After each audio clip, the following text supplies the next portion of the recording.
I've got a preview of Vansterdam Comics number 2 that we just started to work on. We're going to be doing a chapter on time slowdown, the time distortion effects of cannabis, and all the recorded instances of that in the literature. And we're also going to publish a comic book. Weeds is actually publishing a coloring book, and that's the back page of it. Or a prototype of the back page of it. That's cool. But a Bob High coloring book, and it's going to be fantastic. All the kinds of Bob High art that you're normally used to seeing in full color, you can color yourself, including his Picasso people and his forest creatures and all of his bizarre things he likes to draw. Mars attacks, his little Martians. And it's got demons and all the things Bob High likes to draw. You can be the colorist. I know I sometimes color some of the stuff that Bob High works on for the comic book, and I love coloring Bob High's art. Like, I just smoke big joints and put on some good music and just get lost in turning something he created into something that pops right out. And it's no better feeling than when I finished a page. I'm going to show you about 100 of those pages right now. Just kind of give you a preview of what the comic book's going to look like now that most of the art is done, and we're just doing the proofreading now. That's what stage we're at. So I don't know what the camera type situation is, but yeah, can you zoom? Can you go in? Do you want to just get the comic book? Well, or just, get tight on the comic. Is there a zoom lens on that? Okay, so I'll get closer. Okay, that's it.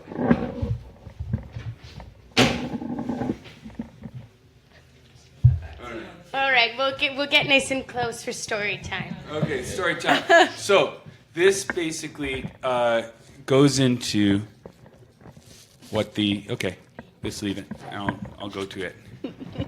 Okay.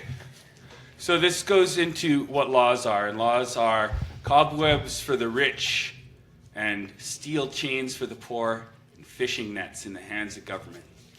And this is the story of the Skull and Bones fraternity and how they turned the Skull and Bones fraternity into the CIA. And then the Skull and Bones fraternity was started with drug smugglers, opium smugglers, and they never made as much money as they did when opium was illegal, because they could jack up the prices for an illegal product. And so what they did then was they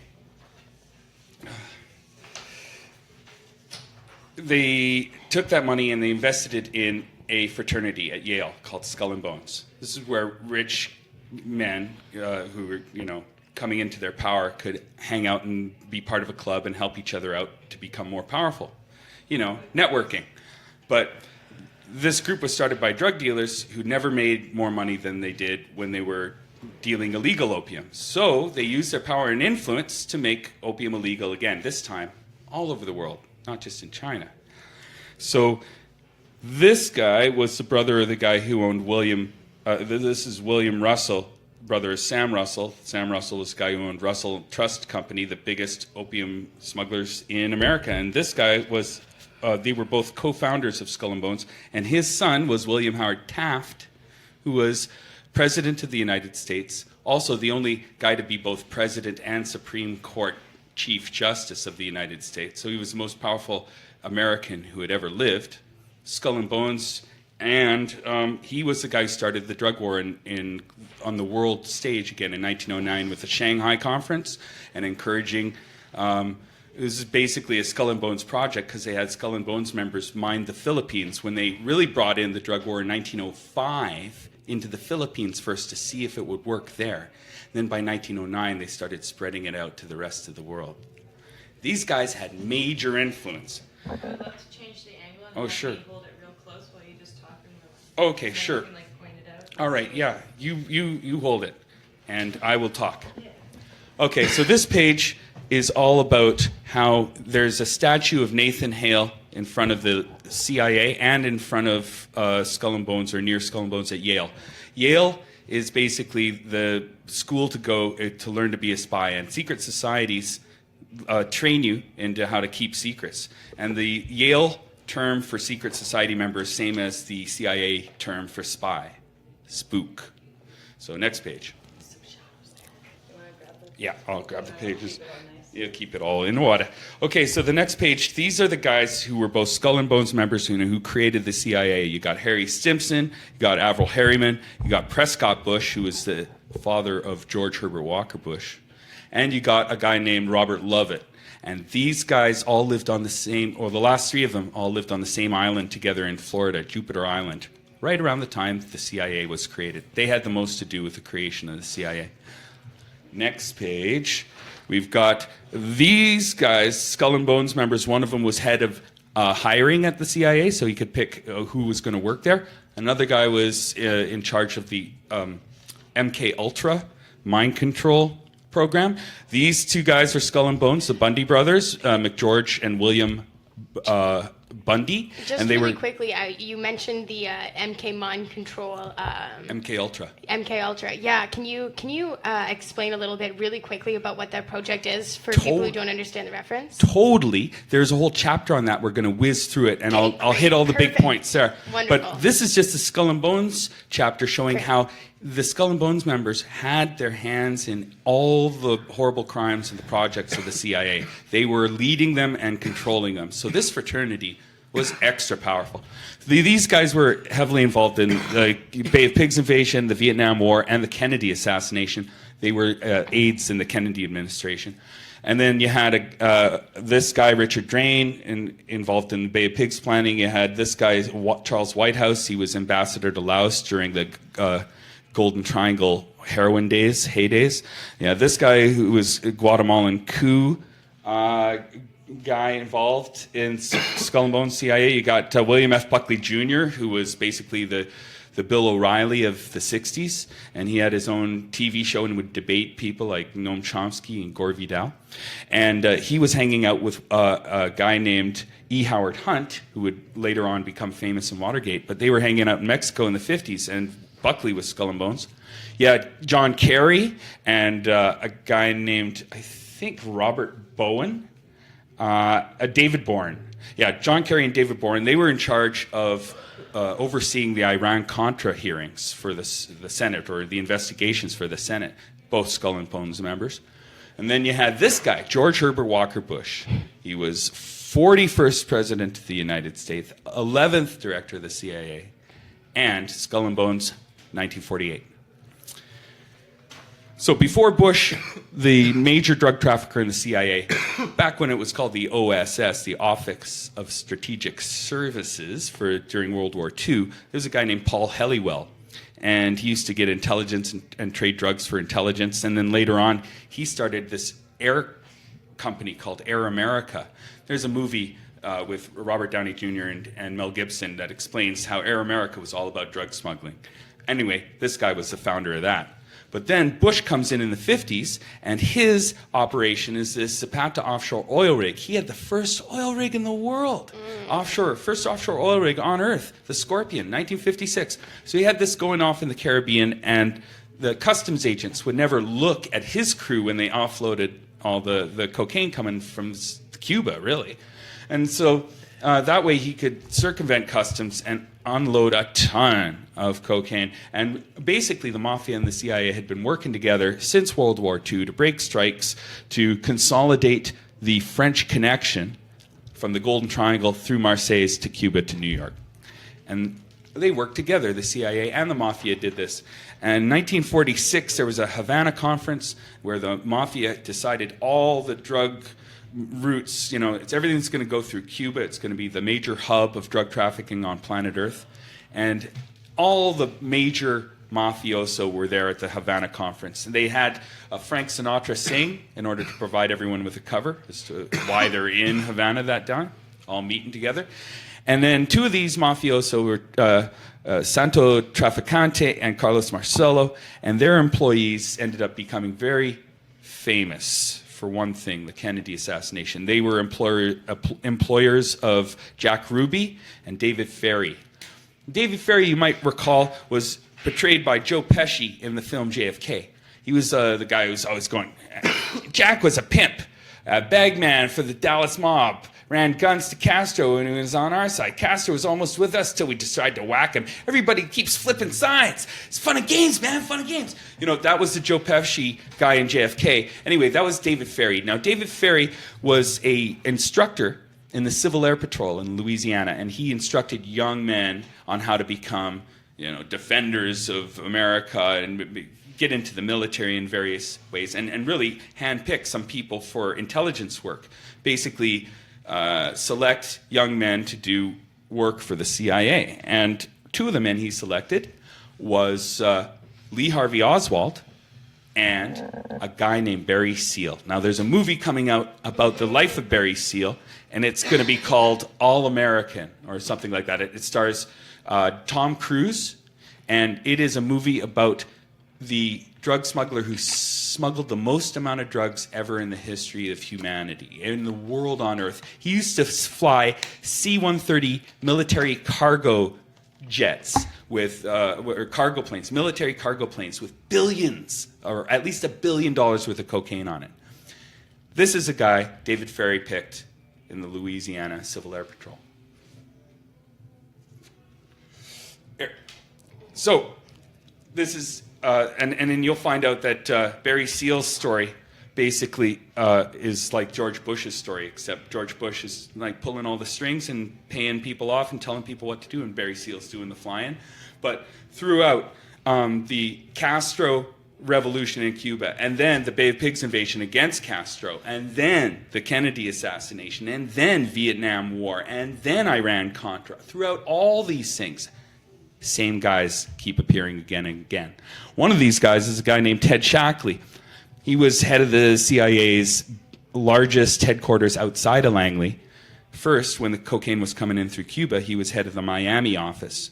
But when the cocaine, or the drugs shifted to the Golden Triangle and Vietnam and Laos and Cambodia and those areas, then he was head of that CIA headquarters in Laos. So the biggest CIA headquarters ended up moving to where the drugs were being come in from, where the money was being made. Ted Shackley was just slightly ahead of George Bush in seniority and ended up having more responsibility than him, but that was earlier on, before George became head of the CIA himself. This is a page about the mafia being basically told to fuck off by Fidel Castro, so the mafia had to leave Cuba.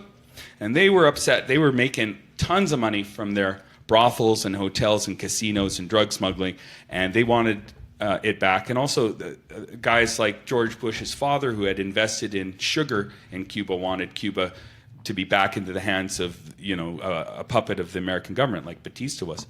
So they put together this hit squad of assassins to kill Castro. Now, one of these guys, Felix Rodriguez, who Bush recruited, ended up killing Che Guevara in 1967. So these guys are serious guys, and they meant business, and they killed a lot of people. This team was called Operation 40. And you find key people keep reoccurring. Barry Seal, Felix Rodriguez. You got Porter Goss there, who became head of the CIA under W. You got Juan Restoy, who ended up being busted in 1970 with a huge amount, like 70 or 80% of the drugs coming into the United States being controlled by this guy. So these guys are assassins, drug runners, smugglers, and war organizers, I guess you would say. Then, so these guys, Juan Restoy, who was in Operation 40, he was caught in 1970, basically controlling most of the drugs coming into the country. Now, the Bay of Pigs invasion had skull and bones stamped all over it. In fact, the landing craft they decided to land in, they painted skulls and bones on. It's like they're proud of their operation. And George Bush was also guilty of this. In World War II, he named all the planes that he flew in the Barbara II, the Barbara III, things like that. So the major warcraft in the Skull and Bones organized Bay of Pigs invasion was the Houston and the Barbara, and George lived in Houston, and was married to Barbara. And the whole operation was called Operation Zapata. And coincidentally or not, George Bush's oil operation was Zapata Oil. So there was a lot of overlap. People were signing their names to this operation. So far, the CIA had never lost a battle. They had never lost anything. They'd always won, and they thought this was going to be no exception to that. So the Bay of Pigs operation was their first failure, the first time they screwed up. Okay, took too many. So yeah, it just basically shows that the guys who were responsible for the Kennedy assassination were the guys who were regularly assassinating people every day, who were interfering with their drug operations. Now, Kennedy interfered with their drug operations by not providing air cover during the Bay of Pigs invasion. He didn't also provide the backup battleships and American military power that the generals were hoping he would provide when the Bay of Pigs invaders were getting their asses handed to them by Castro. So Kennedy wasn't playing ball with them, so they had to eliminate Kennedy. Now, Marilyn Monroe dated both the Kennedys. I guess dating is kind of a funny word for what they did. They were in bed with both the Kennedys, and Marilyn Monroe kept a diary. This red diary went missing when she was found dead, and her death was very suspicious. Another woman who kept a diary, who fucked a Kennedy and who died mysteriously around this time, was a woman named Mary Pinchot Meyer. She was Kennedy's true love. Apparently some people thought Jack was going to leave Jackie for Mary. They smoked pot in the White House, and they also tripped acid together. In May of 1963, they did LSD together. In June of 1963, Kennedy delivers his big peace speech, probably written or conceived of while tripping on LSD. So they couldn't let this guy, this pot-smoking, LSD-tripping, peace-loving president interfere with profits. And the same team that was gathered together to assassinate Castro and managed to assassinate the head of Puerto Rico, the island next over from Castro, when that guy interfered with drug profits, they had their sights trained on Kennedy. Now, where was George Herbert Walker Bush during the Kennedy assassination? He says he was out of town in Tyler, Texas, but there's a lot of evidence placing him right in Dallas the day Kennedy got shot, including police that arrested a guy coming out of the Tal Tex building where the sniper's nest is actually suspected to have actually existed. And there's even photographs of someone who looks like W walking around maybe at 17 years old looking for his dad. Might have been bring your son to work day at the CIA that day. But you also have all of Jack Ruby's ties to the mafia and all the other suspicious deaths that are connected to this drug smuggling assassination group and the death of Mary Meyer. And then you have a page on the Vietnam War and how the mafia anticipated it being a big moneymaker for the drug smugglers, and how Bush was in charge of organizing the drug smuggling out of the Vietnam War, and how he went off as a congressman in 1967 to go on a fact-finding tour just to happen to be where all the opium was being grown, in the countries where the opium was being grown. And who could he have visited there? Well, probably Ted Shackley, who was stationed there, and Richard Armitage, who later on to be in W's cabinet, and then Felix Rodriguez and Barry Seal were both there. Of course, Don Gregg, who was an assistant to Bush, he was there. John Singlov and Richard Secord were heavily involved in the Iran-Contra scandal. They were there at the time, and Santos Traficante from the mob was there. And Ed Lansdale, who was above Bush in the CIA, also an assassin and drug smuggler, and a guy named Oliver North. All these dudes were there in Vietnam and Laos in the 60s, before the Iran-Contra scandal had ever even been conceived of. They were doing it before with heroin out of the Golden Triangle. They did it later on, cocaine out of Colombia. So this also covers the death of Robert Kennedy and how he pissed off the mob, and how Joe Kennedy made some promises that the Kennedy brothers did not keep. how the mafia just wanted to kill him, and the military-industrial complex wanted to kill him. And nobody wanted him to become president where he could start investigating his brother's assassination. So he had to die. And of course, every time someone has to die, one of these Miami Cubans, one of these old army members of the Bay of Pigs invaders, happens to pop their heads up and appear suspiciously at the event. And that is true of Robert Kennedy, David Sanchez Morales, and the security guard. Both are suspected to have been involved in that death. Now, here we get to the MK Ultra part, and here's where I can give you the quick crash course in what it involved. MK Ultra was basically based on Nazi mind control research in the 40s. And between 1947 and 53, the CIA had begun their search for the truth serums and mind control drugs with such projects as Project Chatter, which was interrogation drugs, Bluebird, which was interrogation resistance mind control memory enhancement. Then you had Artichoke, interrogation drugs and hypnosis, MK Ultra, mind control through radiation, electric shock, psychology, psychiatry, sociology, anthropology, graphology, harassment substances, and paramilitary devices and materials such as LSD, and MK Delta, which was MK Ultra, but on an international level. So the CIA was involved with all these sorts of mind control research and put millions and millions of dollars into it. What did they get for their money, you ask? Funny you should ask that.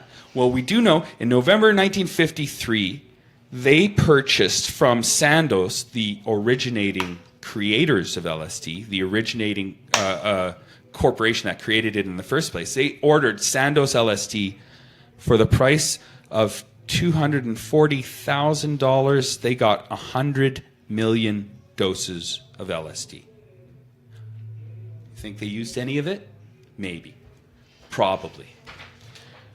They did experiments with drug overloading people and large-scale chemical warfare-sized experimentation at Bridgewater Hospital in Massachusetts. This is connected to foundations that the Bush was involved in, Prescott Bush. What people are getting these doses? Basically mental patients and criminals.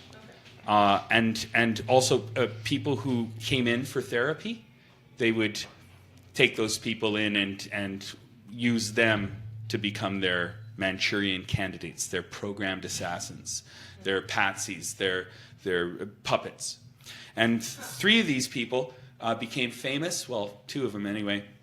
And that's Meredith Hunter, who took a shot at Mick Jagger with a gun at Altamont and then got murdered by the Hells Angels. And then Saran, who was blamed for the assassination of Robert Kennedy, but probably didn't fire the killing shot. And a guy named Charles Manson, who you might have heard of as being the head of the Manson family. Well, all these guys were involved with MK Ultra. And then you have Nixon's rise to power, which was basically a Prescott Bush operation as well. You got Nixon being a big proponent of the drug war, but it coming out later on that it was just like a racist way to control black people and the new left by busting them. Then you have the Watergate burglars and their ties to drug smuggling and drug running. And it's all over, like all of them are involved in that sort of thing. And the Kennedy assassination. And then you get the smoking gun tape. Nixon taped all of his conversations.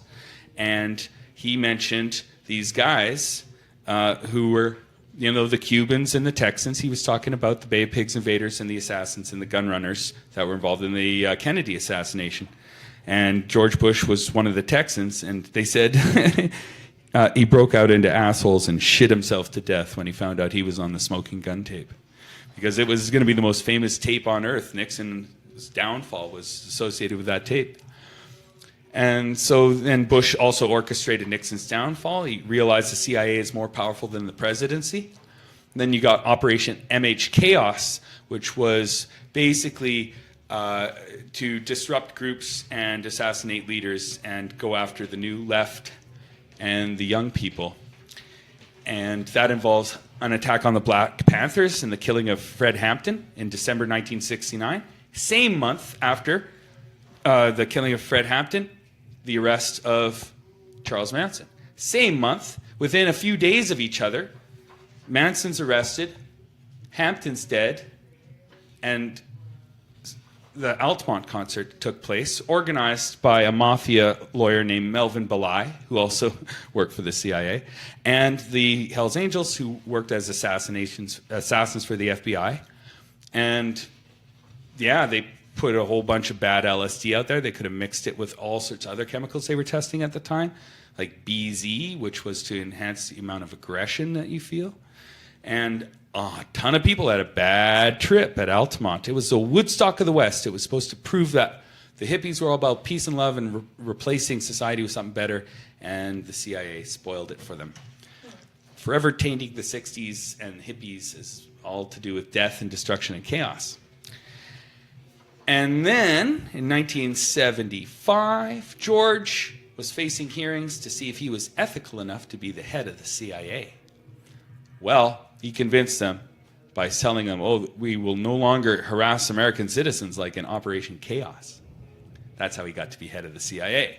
So he was sworn in, and he served for 1 year between January 30th, 76, January 20th, 1977. Well, what interesting CIA operations happened between 76 and 77? The assassination of Bob Marley. Yes, Bush was head of the CIA when Bob Marley was first shot and then given some cowboy boots that had a copper wire ingested in them. And the copper wire stuck him in the toe that he later went on to get cancer in. Yeah. So... Chris Cole delivered the boots. Oh, yes, Colby. Chris Colby was son of the ex-CIA, head of the CIA, delivered the boots. Or they showed up on the same day he showed up. So... that's a funny coincidence. I'm not a coincidence theorist myself. I'm a conspiracy theorist because I think that bad people get together to do bad things and they pretend to be our leaders, but instead they're just exploiting us. This is also the John Lennon assassination. Now, John Lennon happened to be the most prominent pot activist in the world in the early 70s, and then he took 5 years off. But right before he took 5 years off just to raise his son, Sean, he wrote songs about how the CIA was involved in drug trafficking. In this John Sinclair concert, he performed John Sinclair, and one of the lyrics is, if he was a soldier man shooting gooks in Vietnam, if he was the CIA selling dope and making hay, he'd be free, they'd let him be. Free the man like you and me. So he's basically saying if he was selling drugs for the government, he'd be free, but because he sold 2 joints to an undercover narc, he's in jail for 10 years. 2 days later after this concert, John Sinclair was let out of jail. That's how powerful John Lennon was. He could get anyone out of jail just by holding a concert for them. Now, they didn't want a guy like that to be around in the Reagan-Bush 80s. So what did they do? Well, another MK Ultra candidate was a guy named Mark David Chapman. He was a big fan of the same kind of trigger book that they used on another assassin, programmed assassin, who was the guy who shot Reagan. They were both reading Catcher in the Rye, John Hinckley. And so, but the most interesting coincidence of them all was who was the doorman at the Dakota when John Lennon was coming out, the only witness to the assassination, aside from the assassin himself. The doorman was a guy named Jose Joaquin Sangenis Perdomo, and he was responsible for training all the assassins from Operation 40 back in the days when they were going after Che Guevara and Fidel Castro. This guy trained all the other assassins. Just so happened to be the doorman at the Dakota. Just a funny coincidence, right? So the other fact that they don't talk about when they talk about John Lennon's assassination is there's at least 8 bullets found at the assassination site, and Mark David Chapman's gun only held 5. Then we get to Noriega. Noriega came to prominence in the 70s, came into power and was on a CIA payroll at the time when Bush was head of the CIA. Then you get to the Reagan 80s. Nancy Reagan comes into power and just say no, all that stuff. And there's a paper trail that proves that the CIA was told by the FBI and Department of Justice that they would not be investigating any of their drug operations. So there's the smoking gun right there that proves that the government deals drugs and doesn't investigate itself. Then you got Noriega Part 2, December 83. Bush goes down and visits as a vice president. Then you got this whistleblower rendition of a meeting in March 24th, 1985 between these gentlemen and these guys on satellite phone link. But I drew them in as if they were video satellite, but it was actually just on the phone. But anyway, you got Clinton, North, and Bush via satellite phone. And then Alvarez, who is a Honduran military general. You have Noriega, head of Panama. You got Fernandez, CIA guy. Harari, he was with Noriega. He served on Israeli intelligence, but he was Noriega's right-hand man. You got Chip Tatum, who was a pilot. You got Barry Seal was also a pilot, and he was there. William Barr, a lawyer for the CIA, and Felix Rodriguez, a pilot for the CIA. And this meeting went down. They described in detail, and then I went behind the identities of each one of the people who this whistleblower said was at this meeting, and I went into all their details and their connections with the drug smuggling and the drug war. Basically, backing up what Chip Tatum was saying. Chip Tatum and Ollie North talking about in his diary all the times he mentions drug smuggling and drug dealing to raise money for the Contras. Barry Seal's Boss Hog list. Barry Seal wrote down who he thought was in charge of all the illegal drug smuggling all over the world. And, of course, Clinton and Bush's name are both on the list. Then you got just about the need that Bush had for killing Barry Seal. He had to get rid of him because he was starting to get all talky and threaten operations. Then you have how the CIA created the Medellin cartel. Basically, they got tired of running around telling everyone to collect enough cocaine to fill their planes. They said, you guys get organized now. Come on, get with it, guys. And so they created the Medellin cartel. Then you have this top whistleblower. This guy was basically in on everything, Al Martin. He was a high-level military guy, could get things done, and he revealed that between 82 and 86, the CIA made about $350 billion off illegal drugs. That's just between 82 and 86, 4-year span. During Pablo Escobar's entire career, he only made about $30 billion. So these guys made more than Pablo Escobar made in 20 years. They made in 4 years, and they made over 10 times as much. That's how big the CIA's drug operations are. Everybody else is tiny chump change when compared to the CIA. They're the major drug dealer on planet Earth. Yeah. In fact, they single-handedly brought the price of a kilo of cocaine down from $30,000 a key to $12,000 a key just by flooding the market between 85 and 86. Yeah. That's the disco 80s. The reason the 80s was so filled with disco and bad music and all that dancing and all that stuff. That was fueled. Yeah, okay. Some of it was good, you know. I'm not a disco fan. There's a few ABBA songs that get my toes tapping, but most of it was shit. And the reason it was such shit, and it was just dance music, so vacuous, was you can blame it on the CIA and bringing in cocaine and bringing the price down so everyone could afford it. Thanks, CIA. To fund their secret wars all over the world. So this guy was Castillo, Salerno Castillo, and he confronts George Bush at a DEA sort of meeting down in Honduras or somewhere, and Bush just smiled and walked away after he confronted him, and he knew Bush was guilty. So the assassination of Barry Seal, well, Seal had a videotape of W and who's the other guy, Jeb, unloading some cocaine and getting busted in a sting that Seal put together so he'd have some blackmail on the Bush boys. So he was running into legal problems. George Herbert Walker Bush, Daddy Bush, Poppy Bush, would not protect him. And so he threatened to reveal the videotape. 2 weeks later, he was dead. What happened to his planes? One of his planes, his little private jet, went into the hands of W. Bush after he died. The other plane has become a restaurant in Nicaragua. It's world famous. Why is it famous? Because when it was shot down, it started what was called the Iran-Contra scandal. Barry Seal's plane was shot down. This guy was supposed to have died on the plane because they didn't give him any parachutes. They didn't want these guys to spill the beans. He brought in his own parachute, survived it, spilled the beans, told the Nicaraguans what they were doing, blamed it on the CIA. And then it went back to the White House. White House was being investigated.